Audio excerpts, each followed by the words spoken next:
ചില അശ്രദ്ധകളും ആലസ്യങ്ങളും നമ്മോടൊപ്പമുള്ളവരുടെ ജീവിതത്തെ ദുരിതപൂർണമാക്കും. പൂജരാജാക്കന്മാർ വന്ന് വിവരമന്വേഷിച്ചത് എല്ലാം അറിയുന്ന രാജാവിനോട് തന്നെയാണ്. രാജ്യം മുഴുവനും സേവകരും ദൂതന്മാരും ഉണ്ടായിട്ടും ആലസ്യത്തോടെ ഹെറോദോസ് കാത്തിരുന്നു. പൗരസ്ത്യ ദേശത്തു നിന്നും വഴിയറിയാതെ വന്നുപെട്ടവർ ശിശുവിനെ കണ്ടെത്തുന്നത് എപ്പോഴാണോ അപ്പോൾ പോയാലും മതി എന്നവൻ കരുതി. അവന്റെ വൈകൽ മൂലം 2 വയസ്സിനു താഴെയുള്ള എല്ലാ കുഞ്ഞുങ്ങളും വധിക്കപ്പെട്ടു.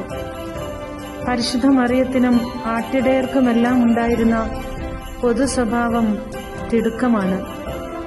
ദൈവം അറിയിച്ച കാര്യങ്ങൾക്ക് പെട്ടെന്നു തന്നെ ആമേൻ പറഞ്ഞ പരിശുദ്ധ മറിയത്തിനും സ്വപ്നത്തിൽ കിട്ടുന്ന അറിയിപ്പുകൾക്കനുസരിച്ച് ഉടനെ യാത്രയാകുന്ന യൗസേപ്പിതാവിനും ദിവ്യനക്ഷത്രത്തെ പിന്തുടർന്ന ജ്യോതിശാസ്ത്രജ്ഞന്മാർക്കും ഇത്തരം ജാഗ്രതയും ഉത്സാഹവും ഉണ്ടായിരുന്നു.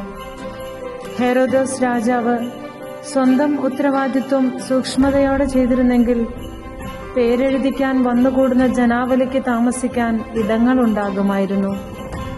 ഒരുപക്ഷെ ക്രിസ്തുവിന് പിറക്കാൻ മെച്ചപ്പെട്ട ഒരു സ്ഥലവും. അലസതയും അലംഭാവവും ദുഷ്ടതയുടെ മറുരൂപങ്ങളാണ്.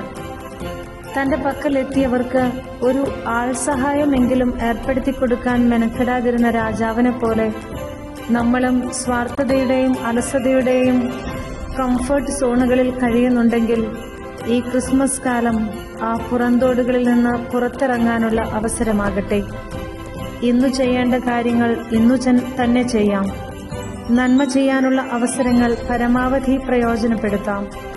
വചനം നന്മ ചെയ്യുന്നതിൽ നമുക്ക് മടുപ്പ് തോന്നാതിരിക്കട്ടെ. ഗലാത്യക്കാർക്ക് എഴുതിയ ലേഖനം 6-ാം അധ്യായം 9-ാം വാക്യം.